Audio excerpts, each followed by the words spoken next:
bless up my sports to the bone people. Back at it again with another video.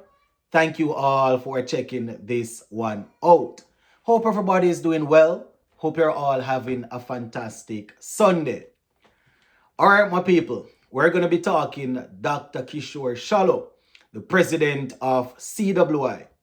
Now, Dr. Shallow was recently elected to parliament and was then named Minister of Government over there in St. Vincent and the Grenadines.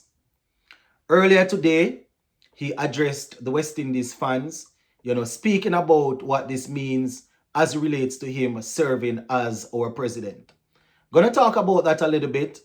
We're also going to be zooming in on the second test between England and Australia. Australia walking away victorious, taking a 2-0 lead in the series. All right, my people. So, most of my viewers and subscribers would know this.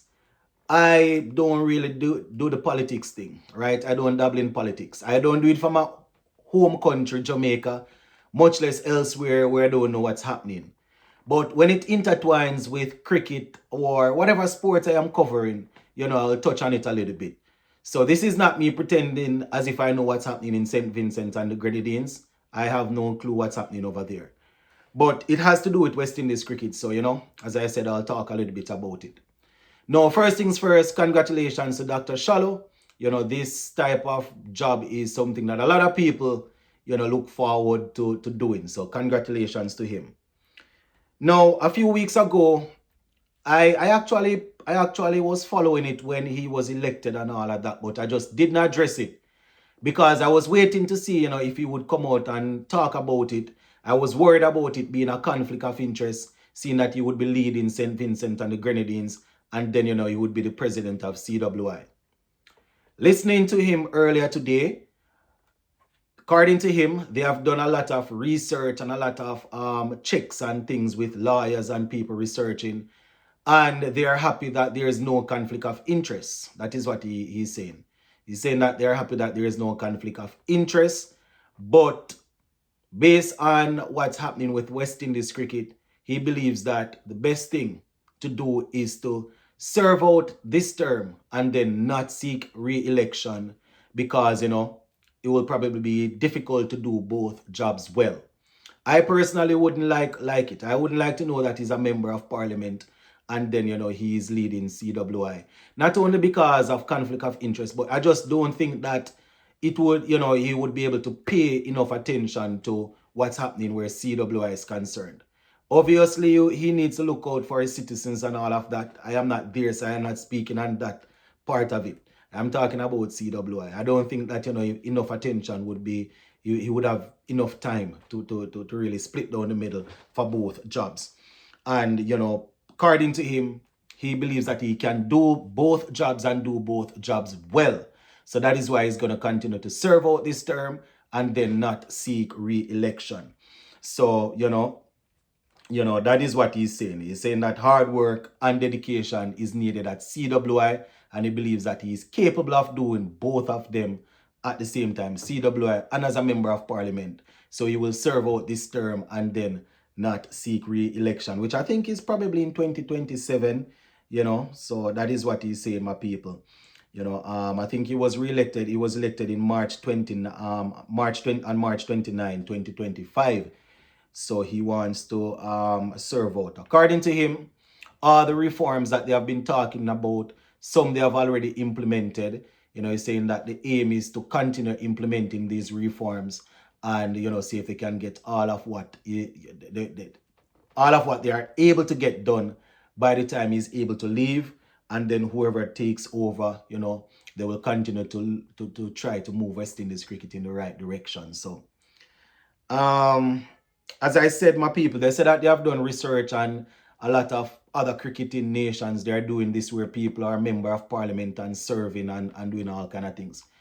I am not a legal expert. My only thing is I don't think you would have the time to really serve the cricket how it should be served and then, serve as a member of parliament, going through communities and doing whatever needs to be done on that side of things. So, yeah, that is what Dr. Shallow is saying, my people. that he will not be seeking re-election, but he will serve out his term as he starts as a member of parliament over there in St. Vincent and the Grenadines. You can let me know your thoughts on that, my people. He, along with his workers, they have implemented a lot of stuff, and they were getting a lot of pushback and thing like that. So he said apparently, I don't want to say apparently, but they were getting a lot of pushback. So I would assume he wants to try and see if he can put those in before he really skips out. So that is what Dr. Shala had to say, my people. Now, before we finish up, Australia, they defeated England earlier today, so they now have a 2-0 lead in this 5-match series, the Ashes. I'm just going to give you scores in the game. Australia, they won by 8 wickets, right? 8 wickets. England, 334. Yes, England, 334.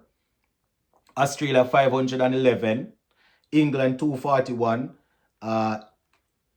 England 241, so the target would have been 65.